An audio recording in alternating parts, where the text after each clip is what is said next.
नमस्कार, मैं मनीष।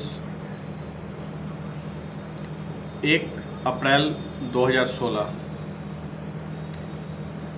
एक ऐसा समय, एक ऐसा दिन या एक ऐसा साल जब बिहार में शराबबंदी की शुरुआत हुई।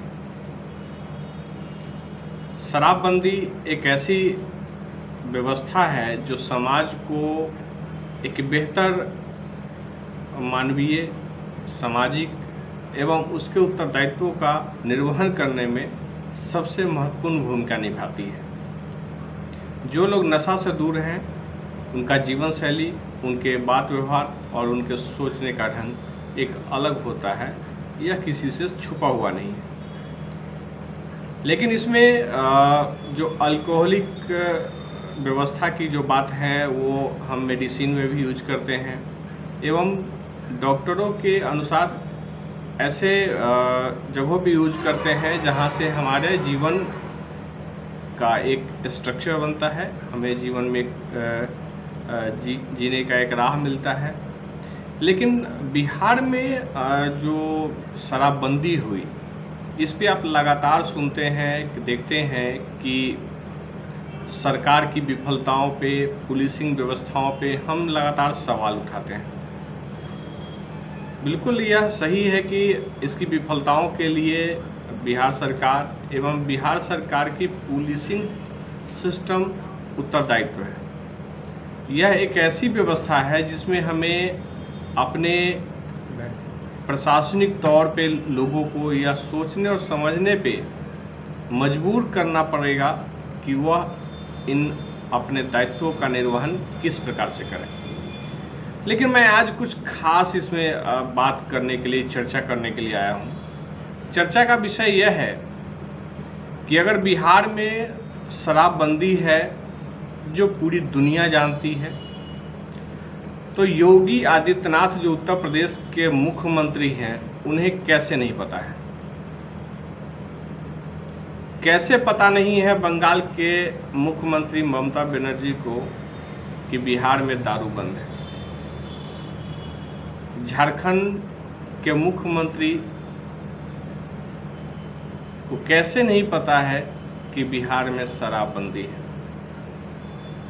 और कैसे पता नहीं है नेपाल के प्रधानमंत्री, राष्ट्रपति एवं उनके प्रशासनिक तमाम लोगों को कि बिहार में शराबबंदी है और हमें उनके साथ या उनके राज्य में शराब का सप्लाई नहीं करना है। अब दो बातें हैं इसमें।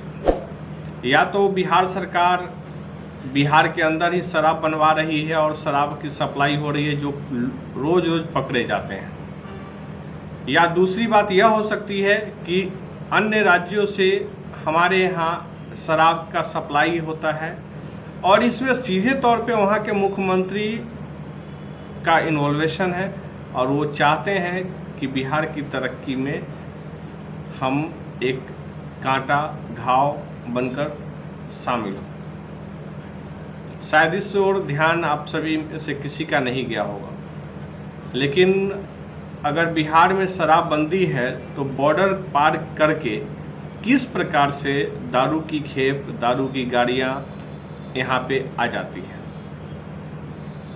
इन बातों पे विचार करने की ज़रूरत है कि वहाँ के मुख्यमंत्री और नेपाल बगल में है, अगर हमारे इन सभी जगहों से आता है तो इसके लिए जिम्मेवार कौन है? यह सिर्फ बना देना कि कानून है और कानूनी महत्ता को लेकर जो हम काम करते हैं, हमारा प्रशासनिक स्ट्रक्चर है, सोच है। अब तक किसी भी थानों में किसी कंपनी के खिलाफ FIR दर्ज नहीं हुई, किसी कंपनी की गाड़ी जब्त नहीं हुए। आखिर वो कौन लोग हैं जो दारू लेकर के, शराब लेकर के बिहार में घुसते हैं और वैशाली जैसा या पटना जैसा ज़िला, मुजफ्फरपुर जैसा ज़िला जिसका बॉर्डर कहीं से भी किसी अन्य राज्य के साथ नहीं टच होता है, वैसे ज़िलों में दारू की सप्लाई अगर उसके बाद वाले ज़िले के लोग एवं उसके बाद वाले राज्य के लोग अगर नहीं करते हैं तो कर कौन रहा है? आखिर यह व्यवस्था हमारी जो है उसमें हमें सोचने की ज़रूरत है, समझने की ज़रूरत है कि हम सभी लोग किन व्यवस्थाओं के तहत, या ये पूरी राजनीतिक षड्यंत्र है जिसमें आम लोगों से अवैध वसूली का या सरकार के रेवेन्यू बढ़ाने का एक परंपरा बनाकर रख दिया गया है, ताकि लोगों के साथ किसी न किसी कानूनी व्यवस्थाओं के तहत हम उनके साथ उनको टॉर्चर करें, उनके साथ एक्सटॉर्शन का व्यवहार करें, उनके साथ लूट करें। क्या यही व्यवस्थाओं के लिए शराबबंदी हुई? या कोई भी कानून जो लागू देश में होता है सिर्फ आम आदमियों के लिए क्यों होता है?